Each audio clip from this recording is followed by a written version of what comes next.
The National Dialogue Committee submitted its report last Sunday. As we all recall, the talks were preceded by a stolen election, sweat, tears, police brutality and death, amid a steep rise in the cost of living, which has only got worse as the talks were being concluded. We want to thank all the people of Kenya, the media, fraternity, and other stakeholders for exercising great patience and restraint as the dialogue continued. I thank the members from both sides of the talks for their commitment and dedication to national duty. After the initial tension and mistrust, which was expected, the parties gelled and worked well together. Trust returned in their ranks, and they were then able to show a strong commitment to peace and reconciliation and the strengthening of institutions and governance process in Kenya. The document the team has come up with is ultimately imperfect and unfinished, but it is a good beginning. We have agreed to disagree on the most important matter to us. We made what we believed were reasonable proposals on how to address the rising cost of living. But the government side flatly refused, terming it their exclusive business and further arguing that they got the mandate of Kenyans to execute their Kenya Kwanza economic agenda. We will be engaging Kenyans further in the coming weeks as we must, because the pain of the cost of living is really unbearable. In the coming weeks, the majority of Kenyans will be carrying the burden of increased school fees besides the many crises in the education sector. Be that as it may, we have come this far because of a commitment to constructive engagement and positive energy and sacrifice for the sake of our beloved country, Kenya. Our team was able to get positive results on a number of the issues that we had set out in our demands. These include electoral justice, which encapsulates audit of the 2022 election process, restructuring and the constitution of the IEBC, increase of the timelines for the Supreme Court to hear and determine a presidential election petition from 14 to 21 days, and a commitment to the spirit of multi-party democracy.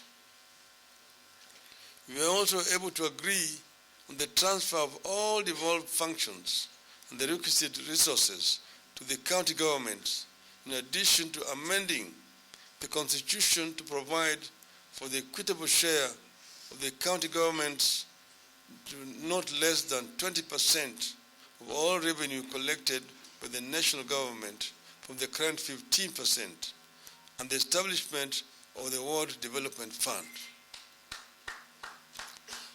We believe that these are significant reform mileages that, if implemented, can help strengthen our governance and electoral processes and safeguard the march of democracy in Kenya.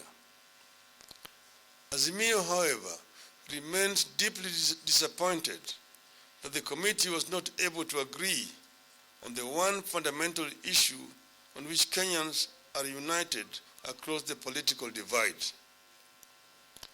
The two teams were unable to agree on the need and the means to reduce the cost of living. This is why we have described the document the committee presented as imperfect and unfinished. It was not for lack of trying on our part that the committee was unable to agree on the issue of cost of living.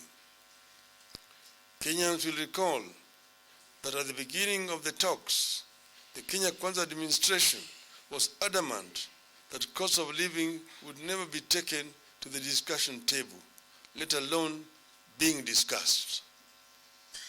The Kenya Kwanza had insisted that the only issues it was ready to discuss were the reconstitution of the IEBC,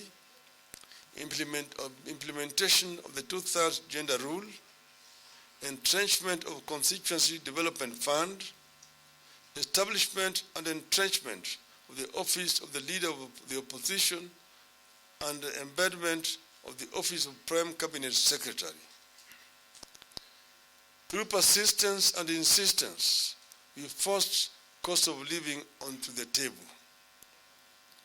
We had hoped that as the talks progressed, while life got harder for Kenyans, Kenya Kwanza leaders could have the empathy, soften their hearts, and agree to lessen the burden their policies had imposed on Kenyans. Our delegation pushed for the complete overhaul of the Finance Act 2023, which had come with harsh taxation measures and made and continue to make life unbearable to an overwhelming majority of Kenyans. At no expense to the government, we deployed our team of economists to recommend to the administration measures which, if adopted, would immediately bring the cost of living down. We asked the government to reduce travel budgets by 50%. We also called on the government to reduce the daily subsistence allowances for state and public officers by 30%. We further asked the government to reduce the road maintenance levy and the anti-adulteration levy by 5 shillings and 3 shillings per litre, respectively. Our team further asked the government to reduce VAT on fuel from 16% to 8%. We called on the government to scrap the housing levy, or at least make it voluntary.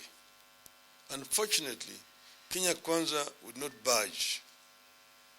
Apparently, as the regime's economic policies hardened life for Kenyans, so did the regime harden its heart. We realized that without the goodwill of the top echelons of the Kenya Kwanza leadership, cost of living was never going to be addressed. They told our team that the cost of living was a government issue, that they have a manifesto and the mandate of the people of Kenya to implement it. This is the hustlers, the Juakali, the Mamamboga, and the Boda Boda. Our team realized that the whole issue of cost of living is extremely sensitive in the Kenya Kwanza circles because it is a gravy train on which many corrupt interests have converged. Cost of living cannot come down because the key people in the government are eating from it. That is why cabinet secretaries and other Kenya Kwanza shareholders recently fought over oil in the high seas. We got to understand that the housing levy, which even the courts have now found to be unconstitutional, cannot be scrapped because it is a gravy train. It is from this levy that the Kenya Kwanza hopes to build a campaign war chest for the next election. They forget that they may not get there. We realized that Kenya Kwanza cannot touch cost of living because it anchors the massive corruption that has returned to the country. We made it clear that we completely disagree with the government on the matter of cost of living. We made it clear that we will support the document ensuing from the talks, but we will treat the hard line on the cost of living at the beginning of another phase of this struggle.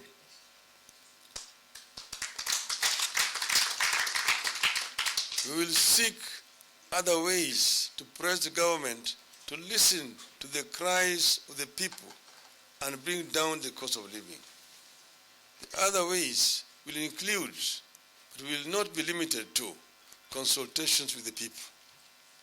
At all times, we will retain the right to call on the people to take steps that we deem necessary to force the government to lower the cost of living. We also support the document with the proviso that certain aspects must be approved by the people by way of a referendum. To create the office of the leader of opposition or to formalize the office of the Prime Cabinet Secretary, the people of Kenya have to have their say by way of a referendum.